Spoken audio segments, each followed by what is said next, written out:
পশ্চিমবঙ্গ একটা সীমান্তবর্তী রাজ্য। এই নির্বাচনের সঙ্গে, এই ভোটার তালিকার সঙ্গে জাতীয় আভ্যন্তরীণ নিরাপত্তার সম্পর্ক আছে। ISIS এর জঙ্গি এই রাজ্য থেকে ধরা পড়েছে। তামিলনাড়ু থেকে যাদের গ্রেপ্তার করলো দিল্লির পুলিশ, সেখানেও পশ্চিমবঙ্গ একটা বড় নাশকতার ছক তৈরি করছিল তারা। আজকে আমরা আমাদের এই নির্দিষ্ট জমিটাকে সন্ত্রাসবাদীদের একটা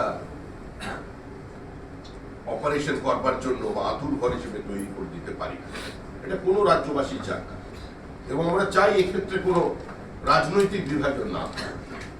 দল মতের ঊর্ধ্বে উঠে সবাই এই ইলিগাল ইমিগ্রেশনের বিরুদ্ধে, বিনা যুদ্ধে ভারত দখলের বিরুদ্ধে, এই র্যাডিক্যালাইজেশনের বিরুদ্ধে, নাশকতামূলক ছক তৈরি করবার জন্য পশ্চিমবঙ্গের জমিকে ব্যবহার করবার বিরুদ্ধে, পশ্চিমবঙ্গকে প্যাসেজ করে বিহার এবং ঝাড়খণ্ডের ডেমোগ্রাফি বদলে দেবার বিরুদ্ধে, ল্যান্ড জেহাদের বিরুদ্ধে।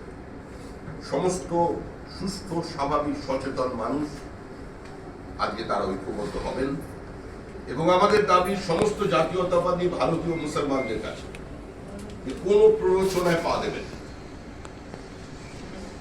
কোনো প্ররোচনায় পা দেবেন না। যারা আজকে আপনাদের বিভিন্ন ভাবে বিজেপির বিরুদ্ধে খেপিয়ে দিতে চাইছে, আপনারা আপনাদের কাজ করুন। আপনারা যদি মনে করেন বিজেপিকে ভোট দেবেন না, কোনো বিজেপিকে ভোট দেওয়ার প্রয়োজন নেই। ভোট না দিলেও বিজেপি এখানে ক্ষমতার পরিবর্তন হয়ে যাবে।